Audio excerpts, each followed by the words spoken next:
صحابہ ہیں ان کی دو براڈ کلاسیفیکیشن ہے نا, ایک ہے انصار, ایک ہے مہاجر. انصار کے پھر دو بڑے بڑے قبیلے تھے, ایک اوس اور خزرج.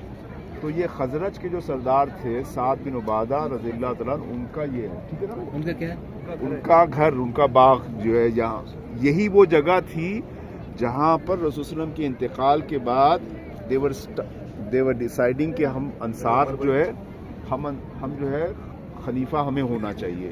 تو جیسے ہی خبر پہنچی تو پھر کسی نے آگے بتایا کہ دیکھو وہ لوگ خلیفہ کا الیکشن کرنے جا رہے ہیں.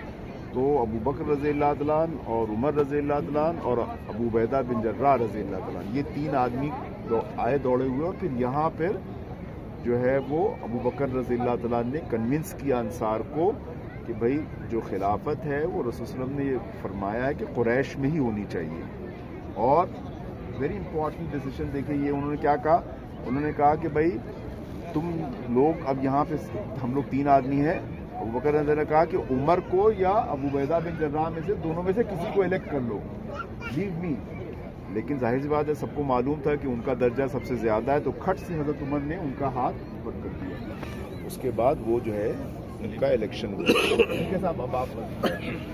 حضرت سعد بن عبادہ خزرج کے سردار تھے, اور جیسے حضور صلی اللہ علیہ وسلم کا انتقال ہو گیا تو انصار کی ایک جماعت آ کے بیٹھی, جس میں ایک دو مہاجر صحابی بھی تھے. اس دوران حضرت سعد بن عبادہ کی طبیعت خراب تھی. انہوں نے ایک تقریر کی کہ میں تقریر کرتا جاؤں گا, کوئی مکبر یعنی آواز دینے والا وہ تقریر کو لوگوں تک پہنچائے. تو انہوں نے کہا کہ جانتے ہو اللہ کے رسول کو ان کے لوگوں نے ہر قسم کی تکلیف دی, مگر تم لوگوں نے ساری مدد کی. اب چونکہ اللہ کے رسول کے تم لوگ چہیتے ہو تو خلافت ہمیں ملنی چاہیے حضور کے بعد.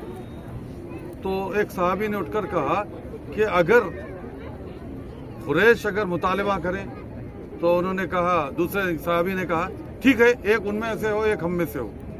تو حضرت سعد بن عبادہ نے کہا یہ کمزور چیز ہے, یہ نہیں ہو سکتا. پھر کسی صحابی نے اٹھ کر کہا کہ پھر ہم تلوار کے زور سے مہاجرین کو بھگا دیں گے ادھر سے. اسی دوران حضور صلی اللہ علیہ وسلم کی ادھر چونکہ انتقال ہو گیا تھا, حضرت علی مصروف تھے, کیونکہ حضرت علی ادھر مصروف اس لیے تھے کہ سب سے وارث وہی تھے حضور صلی اللہ علیہ وسلم کے, چونکہ اولاد نہیں تھی بیٹوں میں سے, تو ان کے جو وارث ہوتے تھے حضرت علی ہوتے تھے. حضرت علی وہاں پہ تھے, تو وہاں پہ آپ تھے. تو یہاں پہ حضرت ابوبکر صدیق جیسا عابد بھائی نے بتایا تینوں آئے. تینوں آنے کے بعد جب ایک حدیث حضرت ابوبکر صدیق رضی اللہ عنہ نے فرمائی کہ یاد ہے نا کہ اللہ کے رسول نے تاکید کی تھی کہ انصار کے ساتھ اچھا سلوک کرنا, انصار کے ساتھ اچھا سلوک کرنا, 3 مرتبہ آپ نے کہا تھا. یہ نہیں کہا کہ انصار مہاجرین کے ساتھ اچھا سلوک کریں. تو اس کا مطلب یہ ہے, اور اگر تم کو کوئی وہ ہے تو یہ 2 آدمی ہیں, ان کے ساتھ ہوگا. تو حضرت ابوبکر صدیق حضرت عمر بولے نہیں آپ کریں گے. اسی دوران صحابہ بولے ابو بکر آپ کے ہوتے ہوئے ہم کسی کے اور وہ نہیں کرتے, سارے لوگ ٹوٹ پڑ کے وہ کرے. قریب تھا کہ حضرت سعد بن عبادہ کو کچل دے. تو حضرت عمر کا بڑا تاریخی جملہ تھا, اللہ اس کو کچلے گا. آپس کے اختلاف ہے, اس پہ ہمارے کو نہیں جا. پھر حضرت سعد بن عبادہ نے وہ بیعت نہیں کی. انہوں نے کسی خلیفہ راشد کی بیعت نہیں کی, اور وہ چلے گئے دمشق میں. اور دمشق کے کسی حمام میں ان کو اچانک رات 639 عیسوی میں کسی آدمی نے قتل کر دیا. لوگوں نے کہا کہ جن نے قتل کیا, کسی نے کہا کہ کسی نے قتل کیا, پتہ نہیں چلا. تو ان کی شہادت وہاں ہوئی سعد بن عبادہ کی.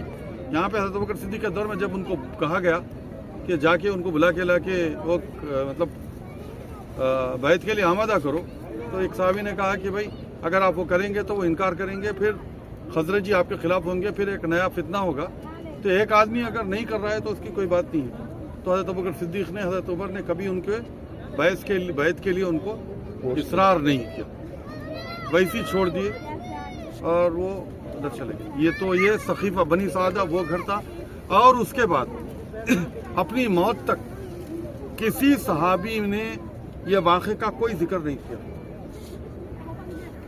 اس واقعے کا اس طریقے سے ہوا تھا، یہ اختلاف ہوتا ہے، ایک ہی حدیث ہے، ایک دو حدیث ہے، زیادہ احادیث نہیں، کیونکہ حالانکہ 1000 کی تعداد میں لوگ تھے روایتوں میں، مگر کسی نے اپنی زبان پر نہیں لایا کہ سیکنڈوں میں اختلافات حل ہو گئے، سب شیر و شکر ہو گیا حضرت ابوبکر صدیق کے خلاف. چلیے